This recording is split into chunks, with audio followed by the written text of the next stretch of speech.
माननीय सदस्यगण, मुझे कुछ माननीय सदस्यों की कई विषयों पर स्थगन सूचना प्राप्त हुई है। मैंने किसी स्थगन सूचना की आज अनुमति प्रदान नहीं की। सभा पटल पर रखे जाने वाले पत्र item number 2 Shri Jitin Prasad.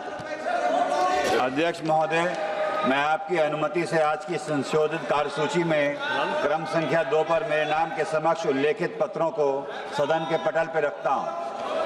Item number 3 Shri Arjun Meghwal. Honorable Speaker, sir, with your permission, on behalf of my colleague Shri Pankaj Chaudhary, I rise to lay the papers listed against his name at serial number 3 in the revised list of business for today. Thank you. Item number 4 Shri Ramdas Athawale. Respected Speaker, Ramdas Athawale. I lay on the table of the House papers listed against my name at serial number 4 in today's revised list of business. और हंगामा बंद करो, हंगामा बंद करो। Item number 5 Shri Ramnath Thakur. Supreme court के justice Arvind Kumar committee में शामिल रहेंगे। कमेटी का ऐलान कर दिया गया है। लोकसभा स्पीकर की ओर से एससी के जस्टिस अरविंद कुमार कमेटी में शामिल हैं। महत्वपूर्ण कमेटी जो कि जस्टिस वर्मा पर जितने भी आरोप है उसकी जांच पड़ताल करेगी। जस्टिस वर्मा मामले में 3 सदस्यीय कमेटी का गठन कर दिया गया है, जिसमें सदस्य कौन कौन है वो भी हम आपको बता रहे हैं जो इस कमेटी में शामिल है। जस्टिस वर्मा के मामले पर 3 सदस्यीय कमेटी का ऐलान हुआ है। आपको बता दें, मद्रास हाईकोर्ट के चीफ जस्टिस मनिंदर श्रीवास्तव भी सदस्य बनाए गए हैं इस कमेटी में, जो कि इस जांच को आगे बढ़ाएंगे।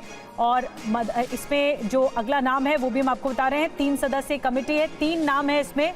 और खास करके जस्टिस वर्मा पे जो आरोप लगे हैं कि उनके आवास से कैश बरामद हुआ था, उसके बाद इस पूरे मामले पर अब लोकसभा स्पीकर की ओर से ऐलान किया गया है।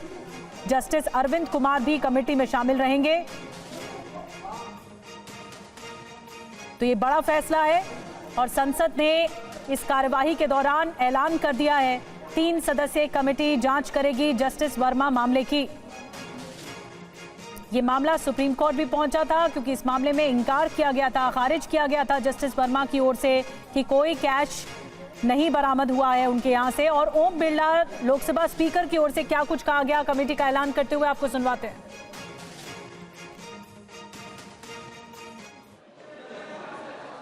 मुझे दिनांक 31 जुलाई 2025 को श्री रविशंकर प्रसाद और सदन में प्रतिपक्ष के नेता सहित सत्ता पक्ष व प्रतिपक्ष के कुल 146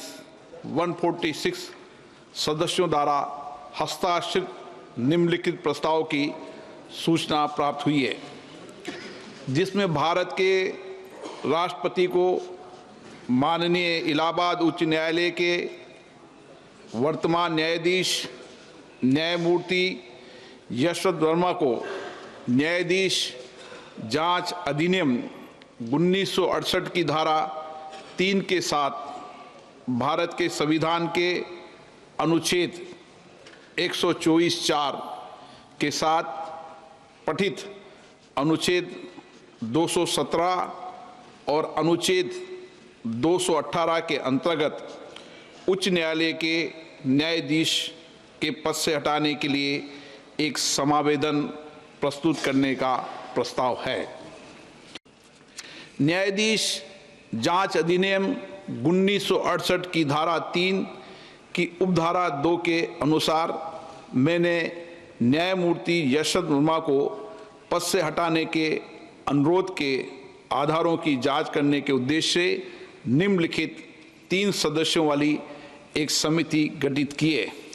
माननीय न्यायमूर्ति श्री अरविंद कुमार, न्यायाधीश उच्चतम न्यायालय, माननीय न्यायमूर्ति श्री मनिंदर मोहन श्रीवास्तव, मुख्य न्यायाधीश मद्रास उच्च न्यायालय, श्री BV आचार्य, वरिष्ठ अधिवक्ता कर्नाटक उच्च न्यायालय समिति यथाशीघ्र अपनी रिपोर्ट प्रस्तुत करेगी।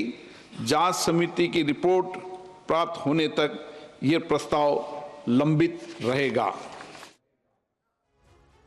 तो लोकसभा स्पीकर को आपने सुना, ओम बिरला को। उन्होंने कहा समिति रिपोर्ट प्रस्तुत करेगी और जिन जजेस का नाम है इस समिति में, वो नाम भी लिए गए हैं उनकी ओर से।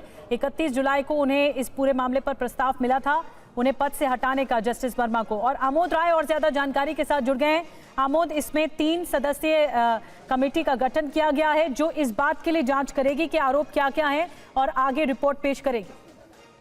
निश्चित तौर पर देखिए, जिस तरह से लोकसभा स्पीकर ने बताया है कि 3 सदस्यीय जांच समिति का गठन कर दिया गया है, जिसकी मांग लंबे समय से चल रहा था और आज से माना जाए कि अब अगले 3 महीने के अंदर इस समिति को अपनी रिपोर्ट देनी होगी।